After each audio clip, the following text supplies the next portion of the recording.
Ada satu hal yang sering luput dalam perdebatan agama. Orang begitu cepat mengklaim kebenaran, tapi begitu lambat memahami apa yang sebenarnya ia yakini. Dan ketika sebuah keyakinan diuji bukan dengan emosi, tapi dengan konsistensi, disitulah mulai terlihat apakah itu benar-benar kokoh atau hanya berdiri di atas pengulangan tanpa pemahaman. Karena kebenaran itu tidak takut diuji, tapi kebingungan selalu mencari cara untuk menghindar. Yai, hari ini kita sedang membahas Yai. Kan kami orang Kristen sekarang ini lagi memperingati hari momen-momen penyaliban dan kenaikan daripada Tuhan Yesus. Nah, pada waktu peristiwa sebelum penyaliban, disitulah Yesus mengambil roti dan anggur. Ketika dia mengambil roti, roti itu dibagi-bagikan kepada murid-muridnya dengan berkata begini, inilah tubuhku yang diserahkan.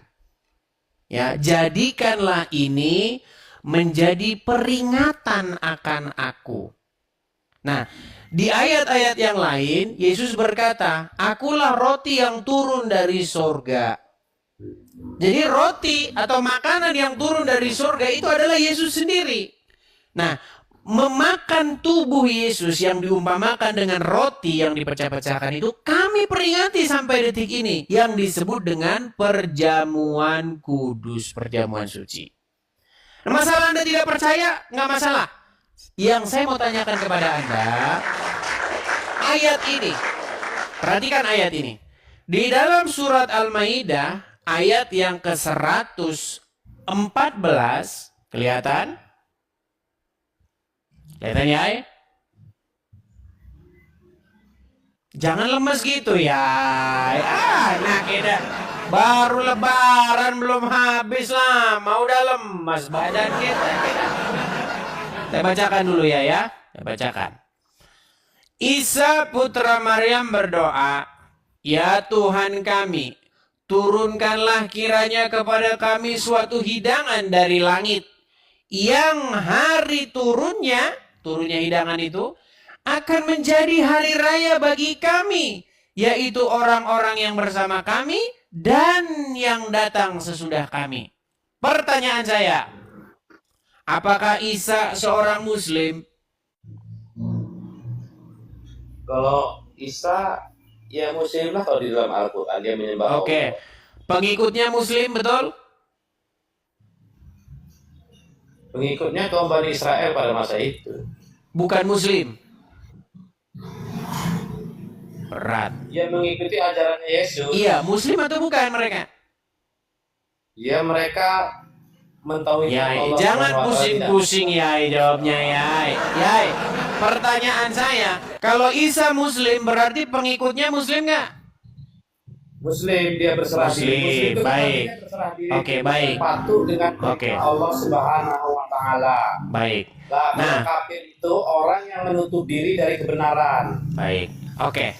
Sekarang itu menjadi peringatan, betul? Yang hari turunnya itu menjadi peringatan bagi orang-orang Muslim yang ada setelah Isa dan sesudah Isa, betul?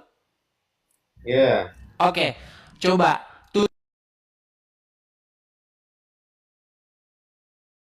memperingati hari turunnya makanan dari langit sampai hari ini. Siapa? Ya tidak ada yang memperingati, itu kan peringatan. Peringatan itu artinya pemberitahuan, sebuah pelajaran itu dalam ayat itu. Ya Tuhan kami, turunkan kiranya kepada kami suatu hidangan dari langit, yang hari turunnya akan menjadi hari raya bagi kami, yaitu orang-orang yang bersama kami dan yang datang sesudah kami. Berarti ini menjadi hari raya nggak, hari turunnya makanan dari langit ini? Iya, itu menjadi hari raya sesuai dengan... Coba di mana hari raya Muslim yang merupakan hari raya turunnya hidangan dari langit? Silakan. Tunjukkan. Tidak, ayat itu bersesuaian dengan kitab Bible Anda. Aku diutus hanya untuk kaum Bani Israel.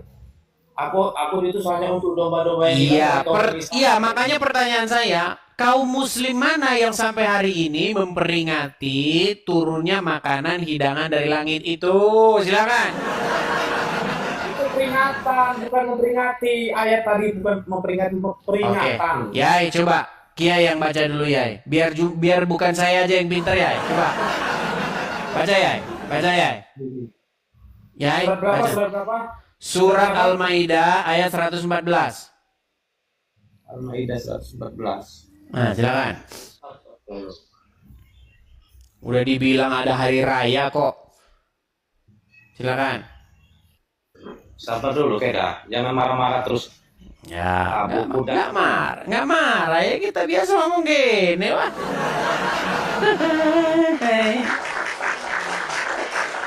Ya, aduh YouTube error katanya ya, sambil nunggu dia ya.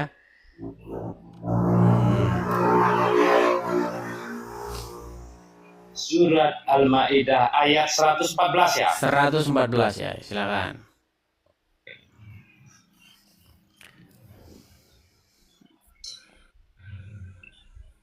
Isa putra Maryam berdoa. Ya, Allah, Tuhan kami. sambil wajah kelihatan ya, wajah nggak kelihatan kira. Apa yang ngomong ini? Nah, silakan. Jadi ini ayat ini Isa putra Maryam berdoa.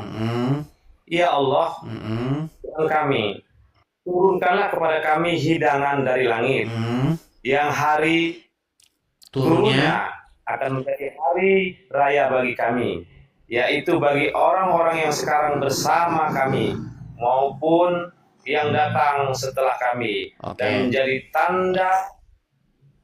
menjadi tanda bagi kekuasaanmu. Berilah kami rezeki, engkaulah sebaik-baik pemberi rezeki. Oke. Kita fokus ya. Di situ turunnya hidangan dari langit itu menjadi hari raya nggak? Untuk orang-orang yang sejaman dengan Isa dan orang-orang sesudah Isa.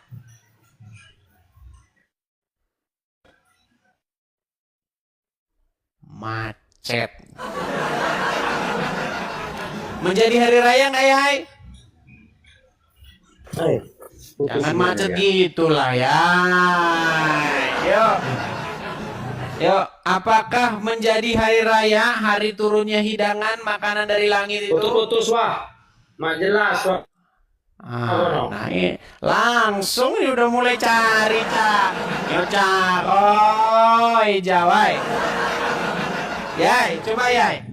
Apakah benar di situ hari raya turunnya makanan itu menjadi hari raya? Udah mulai nih. Langsung dia kasih kode-kode. Matikan, hidupkan dulu wifi kita itu. Biar macet-macet dah. Ya, hidupkan, matikan dulu. Hidupkan, matikan, hidup. Biar terkesan putus-putus sinyal kita ini. Hey. Gimana? Gimana ya? Betul nggak? Hari turunnya makanan dari langit itu menjadi hari raya, hari peringatan. Betul tidak? Betul. Oke, baik. Jadi, baik. Makna itu hari raya Id, hidangan tersebut dijadikan peringatan hari raya yang bermakna kembali atau berulang, yang dihormati dan diingat oleh umat terdahulu yang akan datang. Oke, siapa umat yang akan datang yang memperingati hari raya turunnya makanan dari surga itu? Umat terdahulu dan umat yang akan datang. Iya, siapa? Mana? Seperti apa? Perayaannya seperti apa? Coba. Apakah kalian kaum muslimin yang memperingatinya? Iya betul. Oke, mana? Di mana sebentar? Di mana? Giai, bentar ya. Di mana kalian pernah memperingati hidangan turun dari surga? Yang ada, yang kalian peringati itu Idul Fitri. Kemudian apa lagi? Jadi gini, ini salah satu penjelasan dan doa Nabi Isa kepada Allah Subhanahu wa taala untuk menurunkan hidangan dari langit, ya kan? Atas permintaan pengikut setianya atau Hawariyun. Hidangan tersebut bertujuan menjadi hari raya Id bagi umat dan generasi mendatang sebagai tanda kekuasaan Allah serta rezeki yang halal. Ya, siapa? Siapa itu hari itu? Hari yang memperingati hari raya itu? Umat terdahulu dan umat yang akan datang. Iya, siapa? Merayakan hari raya Id, Idul Adha. Idul Adha. Idul Adha. Oke. Apa hari raya Idul Adha? Sebentar. Apa hari sebentar ya, pelan-pelan ya. Apa hari Idul Adha itu ya? Hari Idul Adha itu hari raya pemotongan kurban. Kurban, ini hari raya turunnya makanan dari langit kok. Ini hari raya turunnya makan. Makanya saya bilang teman-teman, mereka ketika menjelaskan kitabnya pusing sendiri. Pusing, panjang, kepala panjang. Ya, silakan ya. Jangan mengartikan ayat Al-Quran ya dengan keinginan kepala kita. Justru Anda ya, justru Ikam ya, menjelaskan dengan baik dan benar. Bagaimana ayat itu turun, bentuk permintaan dari Isa bin Maryam dan permintaan Hawariyun. Itu udah ya, jangan diulang-ulang lagi. Itu udah Kiai bilang dari tadi ya. Hari raya bagi umat yang akan datang. Kenapa diulang-ulang terus, Yai? Bukan itu yang jadi pertanyaan, Yai. Yang jadi pertanyaan, siapa? Yai, ganti dulu kalau ngomong, ya dah. Yai, bentar, Yai. Sekarang yang jadi pertanyaan itu begini. Yang jadi pertanyaan begini. Siapa umat yang ada di zaman sekarang ini yang memperingati hari turunnya makanan dari langit? Ya jelas yang memperingati hari raya itu umat Islam. Di dalam kalender kalian ya, nggak ada hari memperingati turunnya hidangan dari langit. Yang ada contoh hari nampaknya hilal, yaitu hari dimulainya bulan Ramadan. Kemudian Idul Adha. Hari Tuhan lah, karena Tuhan mana turun dari langitnya, madu. Ini ayat kalian ini ya, ini ayat kalian ini. Kok bisa kalian tidak tahu? Yai, apakah ini ayat kalian? Sebentar, Yai, ini ayat kalian bukan? Ini ayat kalian bukan? Yai, kok kita bahas Tuhan mati, Tuhan hidup, Yai? Kita nggak bahas Tuhan mati, Tuhan hidup. Kita bahas ini, hari makanan dari langit ini loh. Dihidupkan, dibangkitkan. Nah dia nggak tahu dah, pusing ya udah. Hai, jangan tanya saya masalah hidangan dari langit itu, saya nggak ngerti itu ayat dari mana. Gak ngerti saya kita itu ayat dari mana. Ya, di bawah dulu ya. Ngapain kita? Ketika kamu mengambil istilah-istilah di dalam agama orang, maka percayalah kamu akan kebingungan sendiri menjelaskan. Sudah saya bilang tadi, Tuhan Yesus pernah berkata di dalam Injil, "Akulah roti yang turun daripada surga." Ya. Kemudian nih, saya bacakan saja biar nggak kita asal-asal ngomong ya. Saya bacakan ayatnya. Jadi kita ngerti, kalau kita orang Kristen baca itu kita ngerti. Oh, gitu. Nih ya. Nih saya tunjukkan.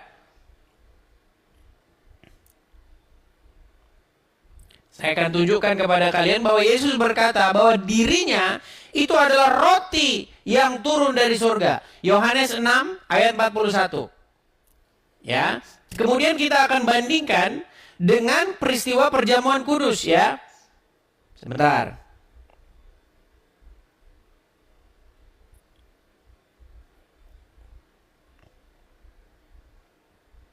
Saya akan tunjukkan ya. Satu-satu kita tunjukkan. Lukas 22 ayat 19. Nih, dua peristiwa saya akan tunjukkan.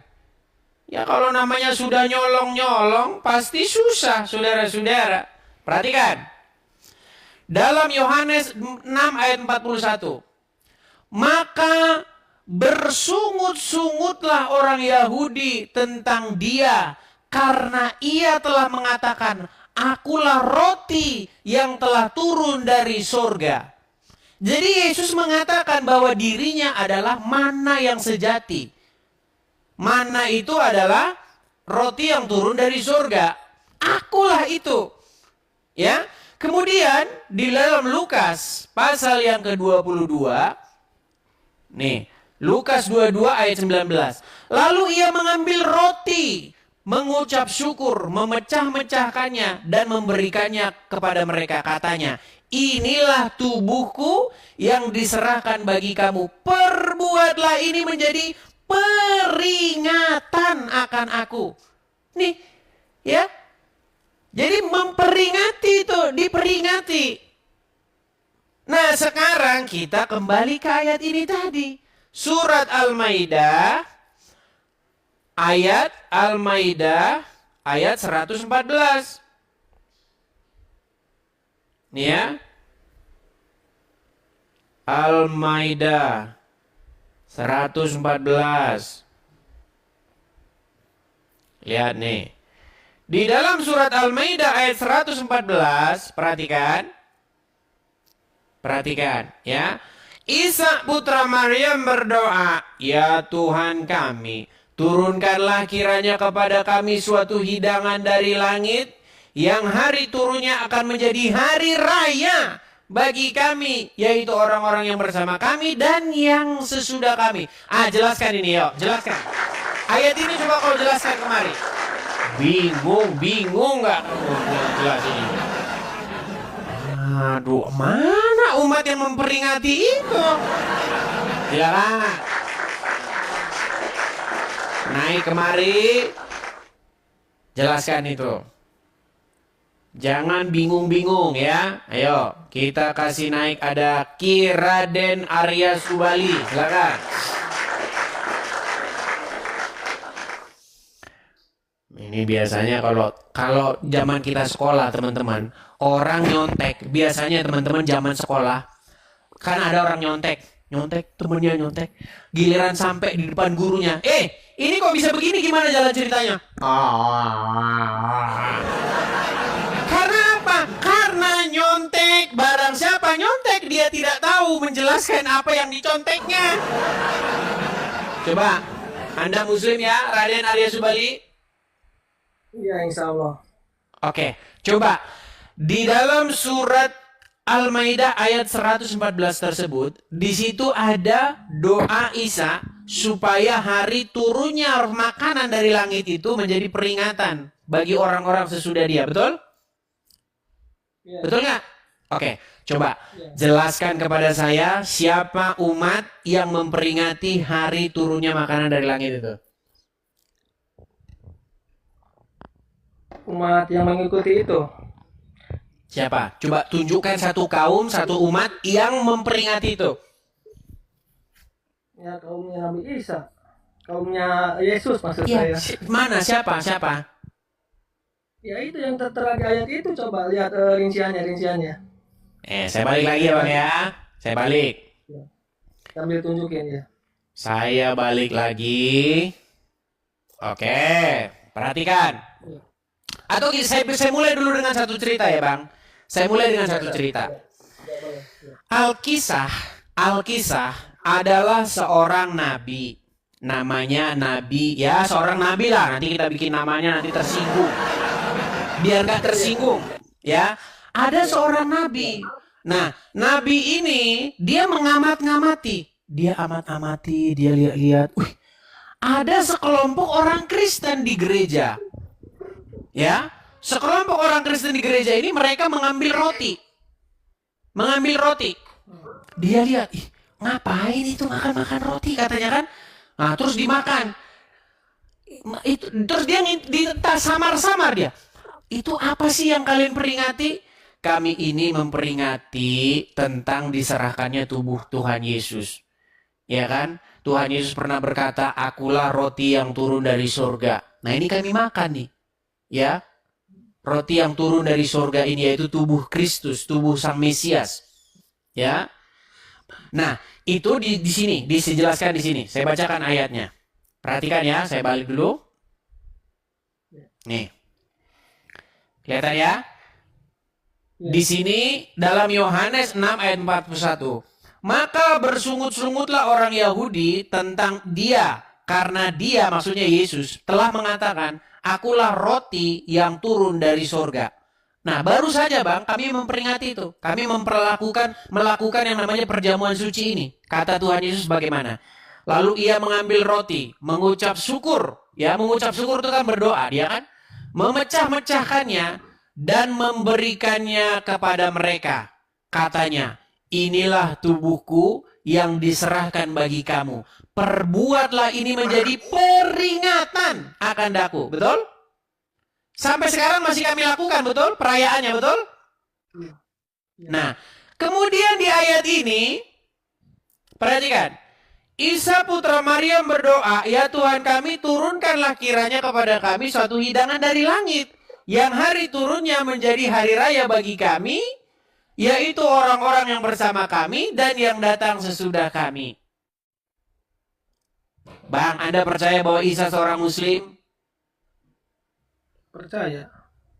Anda percaya bahwa orang-orang Muslim mengikuti hari raya ini? Iya, yang terdahulu mah iya. Oke, pertanyaan saya, sebutkan satu kaum Muslim yang memperingati hari raya ini. Kalau ada, saya terjun dari Monas. Silakan. Ada. Kenapa tidak ada? Kenapa tidak ada? Ya, tidak ada kan, kalau di umat Muslim cuma ada hari raya Idul Fitri sama Idul Adha, 1 tahun 5 kali. Nah, itu dia. Makanya Bang, sekarang yang menjadi pertanyaan, mengapa sekarang kaum Muslim itu sekarang itu sudah kena propaganda ustadz-ustadznya supaya anti terhadap Injil, anti terhadap Kristen, anti terhadap pengikut Yesus. Kenapa? Padahal Quran datang bukan untuk menyalah-nyalahkan. Quran datang bukan buat nyalah-nyalahin Injil. Coba tunjukkan satu ayat dalam Quran bahwa Quran datang untuk mengoreksi Injil. Kalau ada, saya lompat dari Monas. Silakan. Bahkan Quran menyebutkan di suatu ayat yang saya lupa lagi untuk mempelajari kitab-kitab sebelum Al-Quran. Justru itu. Betul. Nah, inilah Bang inilah yang saya utarakan. Para pemuka-pemuka agama kalian telah membuat propaganda yang berulang-ulang. Jangan baca Injil. Kalau ada OTM, tutuplah gerejanya. Ya, itu oknum Bang. Ini situ oknum yang belajarnya baru kulitnya doang, permukaan kulit. Oknum tapi kok banyak. Ya, oknumnya banyak. Iya. Banyak oknumnya itu. Banyak yang nanggung belajarnya. Harusnya Bang ya, harusnya. Kalau memang kita ini mau berpikir secara kritis, kita itu jangan ikut-ikutan. Karena apa? Karena banyak orang beragama ini ikut-ikutan. Cuman ngikut-ikut aja. Ustadz ngomong A. Wah, A.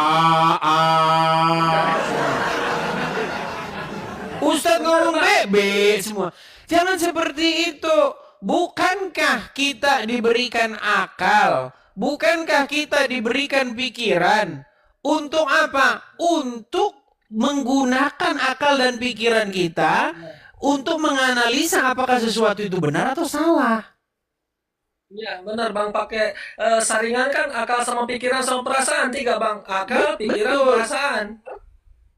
Nah, makanya Bang, ya, kalau kita memang benar-benar mempercayai apa yang tertulis di dalam Quran tersebut, Quran datang untuk membenarkan Injil. Quran datang membenarkan Taurat. Quran tidak datang untuk menyalah-nyalahkan kitab tersebut. Kenapa sekarang ustadz-ustadz dan ulama-ulama gembar-gembornya adalah teriak-teriak anti-Injil, anti Taurat? Jangan kau baca-baca itu, nanti kau murtad. Lo gimana? Ustadz Kiai yang baru belajar cangkangnya doang Bang, baru belajar kulitnya doang, permukaan kulit. Tapi begini Bang, yang menjadi persoalan begini. Pertama-tama, Quran kan datang untuk membenarkan Injil. Kenapa yang umat Muslim lakukan bukan membenarkan Injil, tetapi malah merujuk kepada kitab-kitab yang sesudah Al-Quran? Ya ke itu kan ke apa tuh? Rujukannya ke kitab yang lain yang baru, imam-imam itu kan ya. Iya, itu. Akibatnya apa? Akibatnya kalian jadi bingung sendiri. Kalau nggak bingung, tolong jelasin ini surat Al-Maidah 114 ini. Iya. Begitu. Iya Pak. bang, benar bang. Pokoknya mah cerdasin lah, jangan silih-salahin. Iya, jadi seperti itu, Bang. Ya, jadi yang ingin saya utarakan kepada teman-teman sekalian, marilah kita teman-teman sekalian untuk kepada satu kesepakatan bahwasanya apa? Bahwasanya janganlah kalian ini terprovokasi atau kena propagandanya para orang-orang pembenci Taurat, pembenci Injil, pembenci orang-orang Kristen. Karena apa? Karena apa yang dikatakannya bertentangan dengan Quran. Seperti itu ya. Benar bang, benar. Saya setuju itu ya. Oke, begitu ya Bang ya? Ya, sip. Oke, baik. Saya turunkan dulu Bang kalau begitu ya.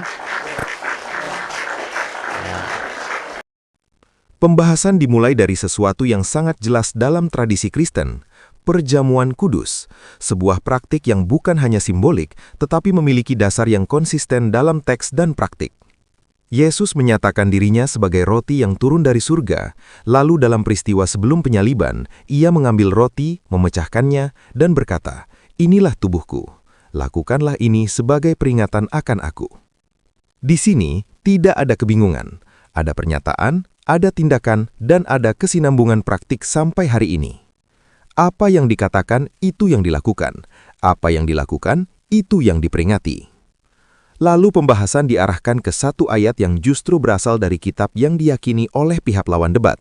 Sebuah doa dari Isa yang meminta agar diturunkan hidangan dari langit, dan yang paling penting, hari turunnya hidangan itu disebut akan menjadi hari raya, bukan hanya bagi mereka yang saat itu hidup, tetapi juga bagi generasi setelahnya. Di titik ini, pertanyaannya sebenarnya sangat sederhana. Jika ini adalah hari raya yang berlaku lintas generasi, maka di mana praktiknya hari ini? Jawaban yang muncul justru tidak menjawab pertanyaan. Yang terjadi adalah pengalihan makna dari hari raya menjadi sekadar peringatan.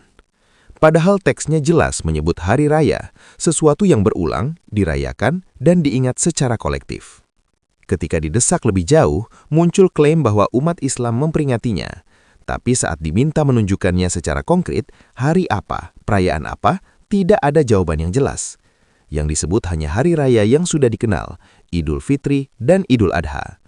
Namun keduanya sama sekali tidak berkaitan dengan turunnya hidangan dari langit sebagaimana yang dimaksud dalam ayat tersebut. Disinilah kontradiksi itu mulai terlihat terang. Di satu sisi, ayat itu diakui sebagai bagian dari kitab yang diyakini. Di sisi lain, praktik yang diperintahkan dalam ayat tersebut tidak pernah dijalankan.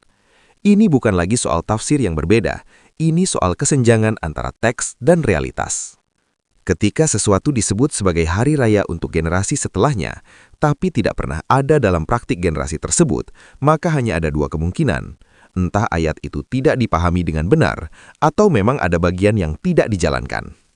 Lalu muncul upaya lain, mengalihkan pembahasan ke isu yang sama sekali berbeda, tentang Tuhan mati, tentang doktrin lain, padahal yang sedang dibahas sangat spesifik, hari raya dari hidangan yang turun dari langit. Ini pola yang berulang, ketika tidak mampu menjawab inti pertanyaan, arah diskusi diubah. Namun justru disitulah masalahnya, karena pertanyaan yang sederhana ini tidak pernah benar-benar dijawab. Siapa hari ini yang memperingati peristiwa yang disebutkan sebagai hari raya lintas generasi itu? Ketika tidak ada jawaban, maka kritik berikutnya muncul dengan sendirinya, bahwa ada kemungkinan konsep tersebut sebenarnya dipahami secara berbeda di dalam tradisi lain, yaitu dalam perjamuan kudus, di mana roti dari surga tidak lagi dipahami sebagai sekadar makanan fisik, tetapi sebagai pribadi yang memberi dirinya. Dan yang paling penting, itu bukan hanya konsep, tapi praktik yang benar-benar dijalankan secara konsisten. Berbeda dengan klaim yang diakui dalam teks, tetapi tidak memiliki jejak praktik yang jelas. Lalu masuk ke kritik yang lebih dalam, soal bagaimana umat memahami kitabnya sendiri. Ketika sebuah kitab diakui membenarkan kitab sebelumnya, seharusnya ada kebukaan untuk memahami dan mempelajari kesinambungan itu. Tapi yang terjadi justru sebaliknya. Muncul larangan, muncul ketakutan, muncul propaganda untuk menjauh dari sumber yang seharusnya dikaji. Akibatnya apa?